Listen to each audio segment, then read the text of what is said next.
Welcome back to Voices on My Book. Today's topic hits home for so many of us. Hope when peace feels impossible.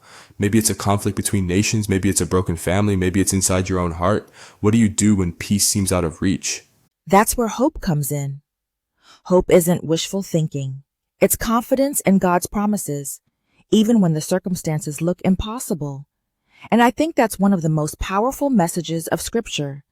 God brings peace where we could never make it happen on our own. In Romans 15 verse 13, Paul calls God the God of hope. That's not just optimism. Hope is rooted in who God is, His faithfulness, His power, His character, which means even in chaos, our hope isn't fragile, it's anchored. And in my book, Seeking Peace, I wrestle with this a lot. The Israeli-Palestinian conflict feels impossible. People have been fighting for generations. But hope says God is still at work. His peace is bigger than our politics, bigger than our pain. Let's be real, sometimes it does feel impossible. Maybe you've prayed for years for reconciliation and nothing has changed. Maybe you've tried to make peace with someone who won't meet you halfway. It's in those moments we're tempted to give up. Exactly. And yet, hope doesn't deny reality. It refuses to let reality have the last word. Even when peace feels absent, hope reminds us God's story isn't finished. That's why Jesus said in John 16:33, "In this world you will have trouble, but take heart. I have overcome the world." Let's talk practical. How do we hold on to hope when we feel like giving up? First, remember God's past faithfulness. When we recall what He's already done, it strengthens us to trust Him again.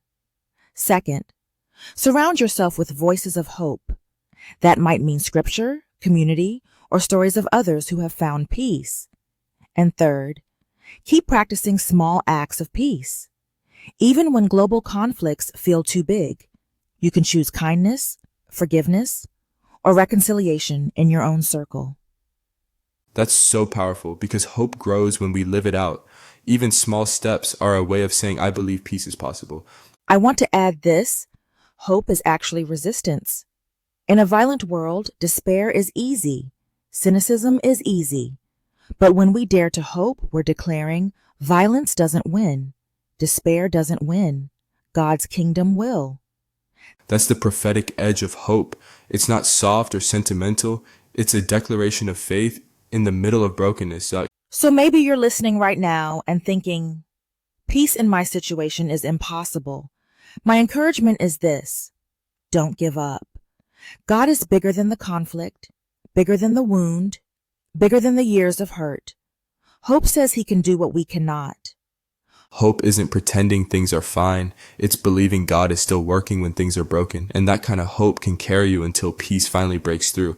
That's why I wrote Seeking Peace. Because even in impossible places, God is planting seeds of hope. And those seeds can grow into something greater than we imagine.